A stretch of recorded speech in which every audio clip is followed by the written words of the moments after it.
Hi friend, welcome to my channel SK Sonu tech world. कैसे हैं friend? उम्मीद है काफ़ी अच्छे होंगे। फ्रेंड, जैसा कि आप सभी जानते हैं कि जेपी यूनिवर्सिटी छपरा स्नातक पार्ट 2 सेशन 2023 का जब मार्कशीट कॉलेज में आया तो बहुत अधिक स्टूडेंट का रिजल्ट 0-0 बता रहा था, किसी का ऑब्सेंट बता रहा था, किसी का प्रमोटेड बता रहा था। बहुत स्टूडेंट तो ऐसे भी थे जो कि पास थे, उनका पासिंग मार्क्स नंबर सही था, उसके बाद भी उनको प्रमोटेड बताया गया है। मार्कशीट में आवेदन भी जमा हो चुका है कॉलेज में। अब छात्र छात्राओं के मन में सवाल है कि क्या जितने भी छात्र छात्राओं का आवेदन जमा हो गया है उनको पास कर देगा यूनिवर्सिटी या फिर कोई खेला होगा।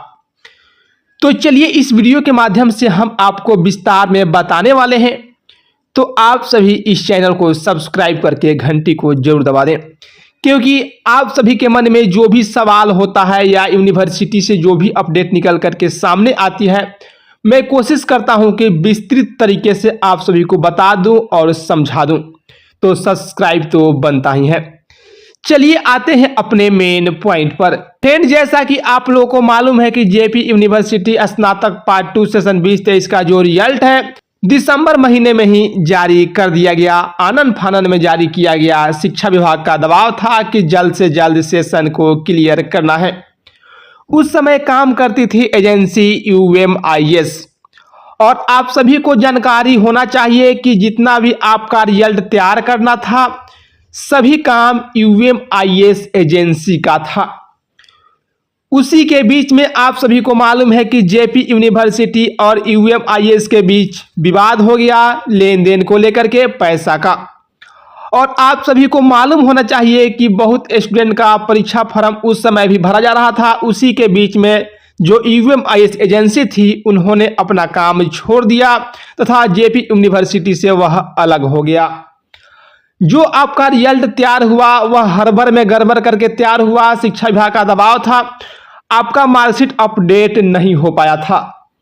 आप सभी को मालूम है कि उस समय जो कुलपति थे फारूक अली कुलपति थे जेपी यूनिवर्सिटी के। उसके बाद से अभी जो कुलपति है परमेंद्र कुमार वाजपेयी। आप सभी को जानकारी होनी चाहिए कि वो तो कुलपति थे तो वो तो अब रिटायर हो गए, अब नए कुलपति आए हैं। इनको पूरी जानकारी मालूम नहीं थी। इन्होंने मार्कशीट को तैयार करवा दिया, क्योंकि उस समय मार्कशीट आपका तैयार नहीं हुआ था, केवल आपका सिस्टम पर अपडेट हुआ था, लेकिन आपका मार्कशीट तैयार नहीं हुआ था। लेकिन जब वह UMIS कंपनी भाग गई तो सारा डेटा लेकर के भाग गई थी। जब जेपी यूनिवर्सिटी के नए कुलपति आए परमेंद्र कुमार वाजपेयी, उन्होंने फोर्स किया UMIS कंपनी पर, तब जाकर के उन्होंने कुछ डाटा दिया। सभी डाटा दिया कि नहीं दिया ये तो मालूम नहीं है। अगर सभी डाटा दिया होता तो आप लोगों का शायद रिजल्ट सही होता, वोटेड नहीं होता, ऑप्शन नहीं होता तथा 0-0 नंबर नहीं दिया गया होता। तो इस तरह से आप सभी समझ सकते हैं कि जब अभी हाल ही फिलहाल में परीक्षा फॉर्म भरने का डेट आया था स्नातक पार्ट 3 का, छात्र छात्राओं ने विरोध किया कि जब स्नातक पार्ट 2 का रिजल्ट ही क्लियर नहीं है, किसी का ऑप्शन है, किसी का ए है, किसी को प्रमोटेड है, तो आखिर हम लोग कैसे फॉर्म भरेंगे। तब जाकर के जेपी यूनिवर्सिटी के कुलपति एक्शन में आए और उन्होंने एक लेटर जारी करते हुए यह बताया कि जितने भी छात्र छात्राओं का रिजल्ट गड़बड़ है स्नातक पार्ट 2 सेशन 2023 का, चाहे उनका 0-0 नंबर है, चाहे उनका ए है या उनका पासिंग मार्क्स नंबर सही है, उसके बाद भी उनको प्रमोटेड कर दिया गया है, वो सभी छात्र छात्राएं अपना आवेदन देंगे कॉलेज में। उसके बाद आप लोगों का सुधार की प्रक्रिया शुरू होगी।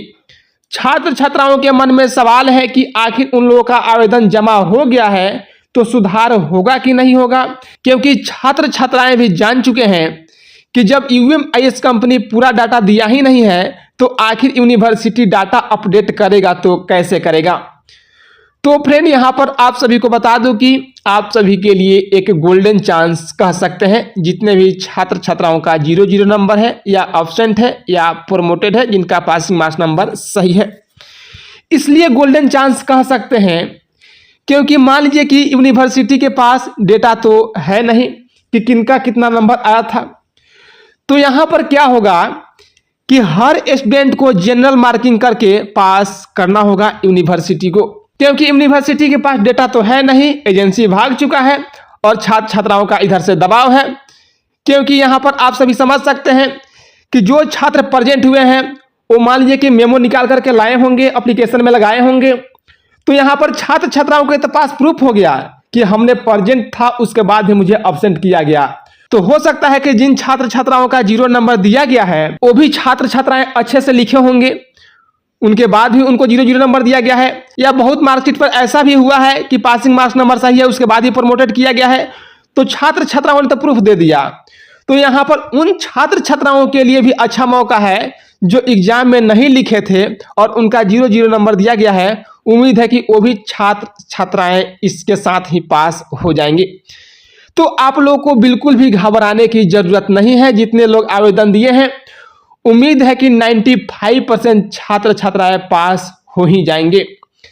यहाँ पर एक और बात आप सभी को बताना चाहूँगा कि जितने भी छात्र छात्राओं का अब्सेंट किया गया है, ज़्यादा चांस है कि जिन छात्र छात्राओं ने मेमो लगा करके दिया है उनका जल्द से जल्द सुधार होगा। जो भी छात्र छात्राएं मेमो नहीं लगाए हैं उन पर सस्पेंस है, क्योंकि जिन छात्र छात्राओं ने मेमो लगाया है वो तो प्रूफ दे चुके हैं, लेकिन जो छात्र छात्राएं मेमो लगा करके आवेदन नहीं दिए हैं, यूनिवर्सिटी ये बात मानेगा कि नहीं मानेगा कि आप परीक्षा दिए थे या नहीं दिए थे। तो आप लोगों को मेमो लगा करके ही आवेदन देना चाहिए था। सवाल है कि जो छात्र छात्राएं अभी तक आवेदन नहीं दे पाए हैं, क्या वे आवेदन अब फिर से दे सकते हैं? तो फ्रेंड आप सभी को बता दूं कि अपने कॉलेज में इसके बारे में जाकर के विस्तृत जानकारी ले लें। कल यानी कि कल है 27/8/2024। अगर आवेदन जमा हो रहा है तो कल ही आप आवेदन जमा कर दें, क्योंकि इसके बाद आपका आवेदन नहीं लिया जाएगा। बहुत कॉलेज में तो आवेदन लेना बंद भी कर दिया गया है। राजेंद्र कॉलेज में 27 तक बोला गया है कि 27/8/2024 तक आवेदन लिया जाएगा।